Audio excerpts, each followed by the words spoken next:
നമസ്തേ, ഞാൻ കാർത്തിക് ശിവകുമാർ.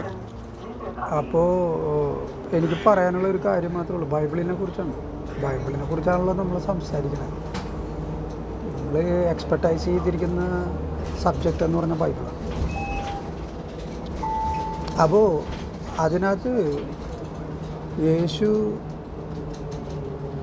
അവസാനത്തെ അത്താഴ സമയത്ത് ഒരു ഡയലോഗ് അടിക്കുന്നുണ്ട്.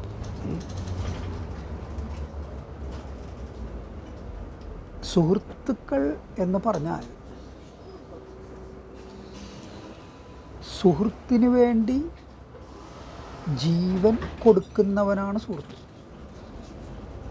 നിങ്ങളെനിക്ക് വേണ്ടി നിങ്ങളുടെ ജീവൻ തന്നാൽ നിങ്ങളെ ഞാനും സുഹൃത്തെന്ന് വിളിക്കും എന്ന് പറയുന്നുണ്ട്. അതായത് ജീവൻ കൊടുത്തു കഴിഞ്ഞാൽ, ചത്ത് കഴിഞ്ഞാൽ നിങ്ങളെൻ്റെ കൂട്ടുകാരെന്ന് വിളിക്കാം എന്നാണ് യേശു പറയുന്നത്.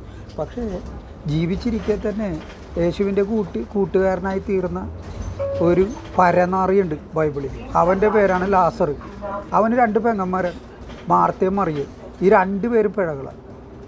ഈ പെങ്ങന്മാരെ കൂട്ടിക്കൊടുത്ത് ജീവിച്ചിരുന്ന നായിൻ്റെ മോനാണ് യേശുവിൻ്റെ ചങ്ങാതി എന്ന് ബൈബിൾ പറയുന്നത്. എന്താ ഒരു യോഗ്യത! ഈ ഒരു ഒറ്റ യോഗ്യത പോരെ യേശു ദൈവപുത്രനാണെന്ന് തെളിയിക്കാൻ? പോരെ? യേശുവിൻ്റെ കൂട്ടുകാരൊക്കെ എന്താണ് റൈറ്റ് അസോസിയേഷൻ, സജ്ജന സംസർഗം, അത് വളരെ പ്രധാനപ്പെട്ട കാര്യമാണെന്നാണ് സനാതനധർമ്മം പഠിപ്പിക്കുന്നത്.